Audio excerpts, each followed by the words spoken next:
Good morning guys! Good morning everyone! Welcome back to my channel, Diana Mix Vlog. Ayan guys, as you can see, sobrang haggard ang inyong kadayana dahil galing na naman tayo guys sa lagoon, nagpakain ng ating mga alagang pusa doon. And sobrang humid sa labas guys, and everyday ko ginagawa yun, and sobrang humid. Ang hirap guys, pero kailangan. And guys, look at this. Ang lalaking saging galing sa basura, pero dun sa dulo medyo ano na siya, medyo pasira na siya, pero okay pa ito guys. Kaya ikakat lang natin siya dun sa dulo. Nakita ko guys, nasalubong ko yung, hindi ako ang namulot sa basura guys, pero yung banggali, araw-araw yun namamasura guys. Tapos marami siyang nakuha guys, isang box. May binigyan niya ako ng dalawang ganito. Pasalamat na lang ako, binigyan niya ako guys. Tapos hindi ko na kuhanan ng picture yung, hindi ko na videohan yung mga nakuha niya guys, kasi isang box siya, marami. Mayroon na siya doon sili, mayroon na siya doon, basta kumpleto na siya guys. Marami siyang saging na nakuha. Tapos yan, ito binigyan niya nga ako ng dalawa. Kaya totoo pa lang ano guys. Tapos may na-discover ako dito sa supermarket dito, kasi bumili ako ng ano, ng itlog dahil gutom na ako guys. Nabubusan na ako ng abasto dito. May chicken pa naman ako dyan, kaso nga lang guys, hindi ko na ano, bumili ako ng dalawang sibuyas lang kasi parating naman na yung amo ko. Saka isang sardinas, saka ito. Ano na siya guys, almost to, how much, ano na siya guys, 1 dinar. 1 dinar na yan guys. So sa atin, so 1 dinar is 140.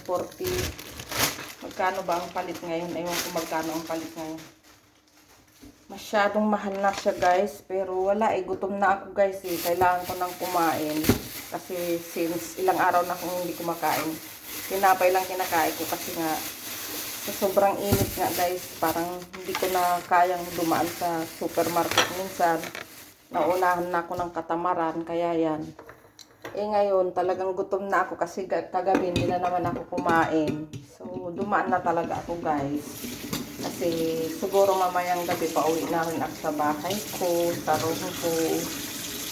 So, ayan. Konti, yan na lang ang binili ko. Amount of 1 dinar. So, ayan guys. Totoo pa lang ano, totoo pa lang may basura. Kasi may na-discover nga ako dyan, doon sa store nila. Maraming ano doon, may mga sabon, may mga Harpic. Basta marami akong nakita doon. Pero naalangan lang ako guys, kasi nakasulat naman doon na receiving area daw nila doon. Baka naman, di ko alam kung mga expire na mga ano na yon or ano. Kaya hindi ako nanguha guys, kasi mahirap na baka may camera. So, ayan guys, for today's video, last day ko na ngayon dito sa aking mga pusa. Maybe I'll be here again by next year, December.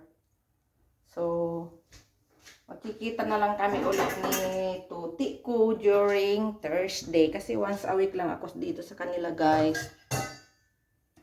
So, ayan guys, magluluto muna tayo ng kakain ng inyong kadayana kasi papasok tayo ngayon. Dalawang bahay na maulit tayo ngayon. So, super pagod. And, gabi na rin ako huminto kagabi kasi nga dalawang bahay itong anong tawag doon? General cleaning ko kasi siyempre pabalik na sila. So, kailangan natin i-general cleaning para malinis naman pagdating nila guys. And thanks God dahil parating na sila, and gumaling-galing na ang aking puti. So ayan guys, hindi ko na i-blender yung i-blend ko sana yung ano saging, kaso nga lang nakalimutan kong bumili ng gatas. Wala naman na silang gatas dito dahil naubos ko na rin. Alam nyo guys, ang sarap nitong prutas na ito. Hulaan nyo guys kung anong prutas ito. Di ko rin alam guys kung anong prutas ito. Pero yung iba maasim. Pero maganda daw ito sa high blood guys. Kaya yung iba maasim, kinakain ko na lang. Sana ito matamis. Meron akong natatagpuan na yung mga matamis. Meron naman yung sobrang asim. Pero nakababad na ito guys. Hindi ko alam, galing daw ito sa kawayan guys na prutas.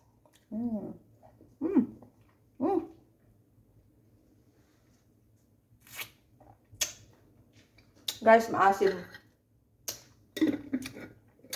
Maasim itong natagpuan ko.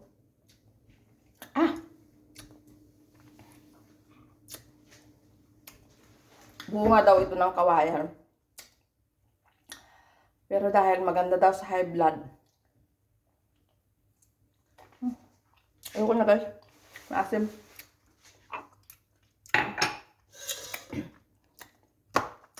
Nakakatakot kasi guys kasi grabe, yung pangit ng inyong kadayana guys. Since umalik ako, wala na akong ganang mag-ayos. Parang nagtampo ako dun sa buhok ko guys. Kasi alam ko na kasi sa sarili ko na parang hindi ako masaya pagka maiksi yung buhok ko, pinaputol ko pa rin. Kaya yan tuloy. Wala na akong ganang mag-ayos sa sarili ko.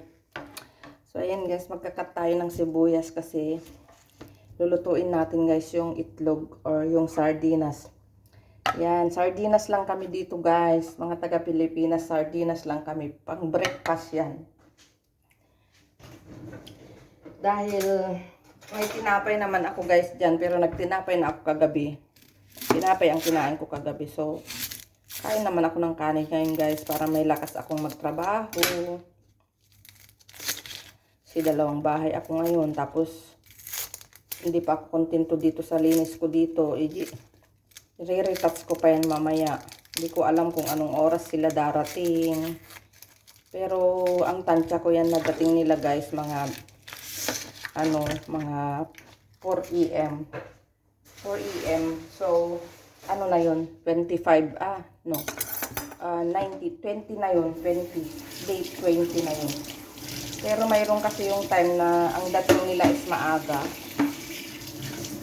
Minsan 8 in the evening, nandito na sila or 9, ganyan.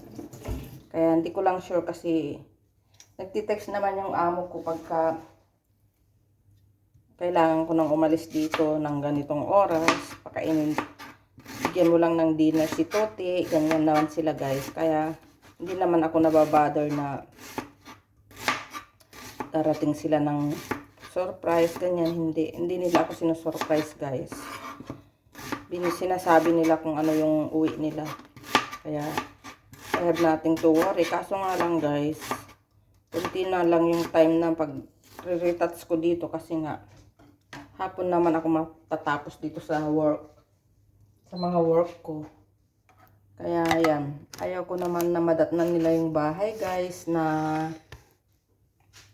marumi. So, kailangan natin maglinis. Hindi ko nga alam guys kung saan ang uunahin ko kahapon eh. Kung dito ba or dun sa taas. Ang hirap din pag nagsabay sila. Kasi magkaibigan ito guys. May mga pusa sila. Yun, inalagaan ko.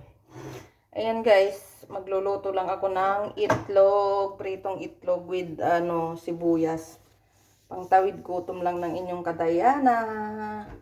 Kasi wala tayong magagawa. Ang mamahal dito ng bilihin guys. Kasi dito malayo sa kabihasnan. Pero marami na rin dyan may mga na rin dyan, KFC, may mga McDonald's, pero syempre malayo, mas mahal ang So ayan guys, lilinisin ko pa yung isang banyo kasi nalinis ko na rin yun pero wala, syempre may AC, maalikabukan pa din. Ayan guys, magko-coffee ang inyong kadayana. back to nice kape tayo kasi nga wala na akong kape na ano na ang tawag doon, yung DXN. Pero sabi nung pinsan ko guys, talagang maganda daw yung DXN. Yun na talaga yung kape nilang mag-asawa ngayon. Inuwian ko sila noon ng 2 box. So maganda daw yun guys. So baka babalik ako doon kasi nga ito nga naramdaman ko rin guys na lagi akong kinakabahan. Di ko alam kung bakit. Kaya baguhin ko yung kape ko guys. Balik ko yung DXN kasi naramdaman ko nga din guys na maganda yung DXN. So ayan guys, ang buhay ng inyong kadayana. Akala ko last day ko na kahapon na nagpapakain ng pusa kasi ang hirap din bumangon guys ng maaga. Mabangon na ako ng yung paudlot-udlot yung tulog ko guys, but kahit naka-alarm ako, hindi ko alam bakit paudlot-udlot ang tulog ko. Panay ang tingin ko sa oras. So ayan, kaya ganyan ang itsura ko. So ayan guys, thank you sa laging support. Pasensya na bihira na nakakapag-upload ang inyong kadayana. Kaya yan ang buhay ng inyong kadayana. Araw-araw magpakain ng pusa, araw-araw papasok sa trabaho, kaya sobrang haggard na, sobrang pagod. Yan ang buhay natin guys, lalo na ngayon start pa lang akong magpa-college, so medyo nag-aalala ko guys kung kakayanin ko pa ba kasi at my age, dami ko na rin nararamdaman. Ang dami kong napapanood sa mga mga successful, mga nag-a-abroad, pero ako guys, nakakalungkot man isipin hanggang ngayon zero pa rin ako. Kasi ang daming pagsubok sa buhay, ang daming dumaan sa buhay ko na sobrang pagsubok. Kaya yan, walang naipon. Lalo na ngayon guys, sobrang mamahal na ng bilihin sa Pilipinas. Diyos ko po, napakahirap talaga guys. So ayan, napakwento ang inyong kadayana. So hanggang dyan lang muna ang aking video. At ako'y magluluto na guys. Itlog lang naman ang aking lulutuin. So di ko na ipapakita sa inyo and how.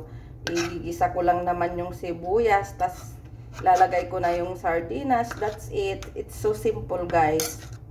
So, ayan, thank you for watching Diana Mix Vlog. Sa mga bago sa aking channel, mag-subscribe na kayo. And sa mga dati nang nakasubscribe sa akin, salamat sa inyong lahat. And sana ipagpatuloy niyong panoorin ang aking video, ang aking simpleng video para malaking tulong na naibibigay ninyo sa aking YTC. Salamat guys. God bless and take care everyone and keep safe all of us. Bye bye. I love you all. Thank you for the love and support. Bye bye.